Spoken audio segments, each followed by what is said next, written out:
Tonight, in our election coverage, our reporters hit the streets to find out what is on voters' minds in Mississauga. Assalamu alaikum and good evening. This is Muslim News Canada on Muslim Network TV. I'm Aylia Batool. The Liberal government is promising to launch Canada's most ambitious housing effort since World War II if elected. It promises to build nearly 500,000 homes each year. The announcement came Monday from Prime Minister Mark Carney. Carney says the plan aims at tackling the current housing crisis, which is similar to the challenges faced by Canadians during the post-war era. Canada's counter tariffs have come into effect today in response to U.S. levies on steel, aluminum, and automobiles.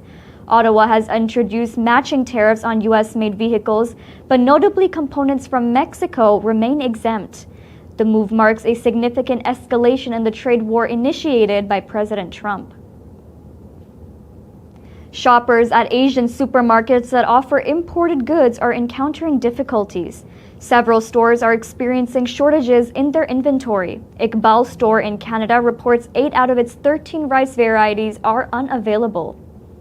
It is the largest grocery chain catering to the South Asian community in Canada. It remains uncertain whether these shortages are related to fluctuation in pricing. In a rare academic shift, 3 prominent professors from Yale University are moving north. Jason Stanley, Marcy Shore, and Timothy Snyder, respected experts on authoritarianism, have resigned their tenured posts to join the University of Toronto. The scholars cite a desire for greater academic and personal freedom. Experts consider this move a major gain for Canada's academic community. The U.S. Senate has unanimously passed a bipartisan resolution on the 50th anniversary of the Indian Self-Determination and Education Assistance Act. This landmark legislation marks a turning point in federal Indian police. It empowers tribal nations to govern their own programs in education, healthcare, and more. Senators on both sides of the aisle came together Monday to recognize the historic significance of the act. In our election coverage today, reporter Moeez, Rehman, and I hit the streets to see what is on voters' minds in Mississauga. Assalamu alaikum. This is Muslim Network TV and you're watching GTM Muslims Today. I'm your host, Moeez Rehman. Today we're reporting live from Mississauga where we chat with consumers on how they feel about the upcoming federal elections. More specifically, what challenges they're facing right now and what changes they would like to see going forward. Let's together go and see what they have to say.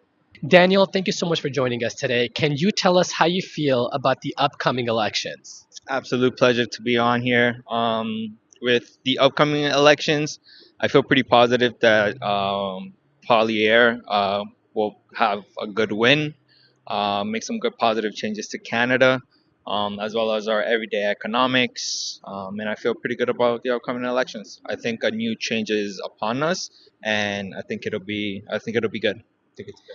Thank you for sharing that. What are some issues, challenges that you are anticipating or we are currently facing that you believe Aylia will be able to change for you?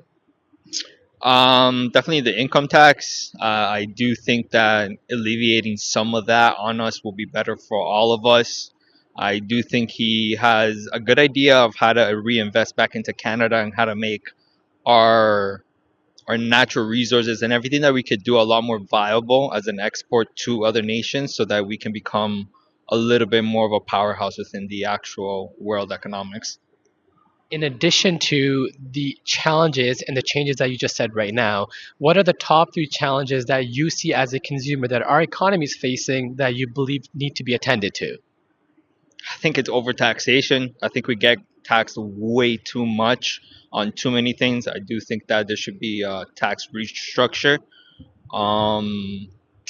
I do think that gas prices could definitely go down a little bit to assist everybody else. And I do think a main priority is the cost of living. I don't necessarily understand why housing is so expensive in compared to other parts of the world.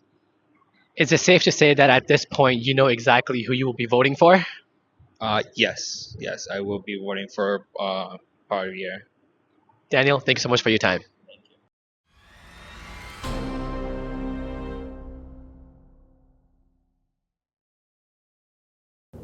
That's all from our Toronto studios. Thank you for watching Muslim News Canada. We are a community channel dedicated to bringing you stories you can trust.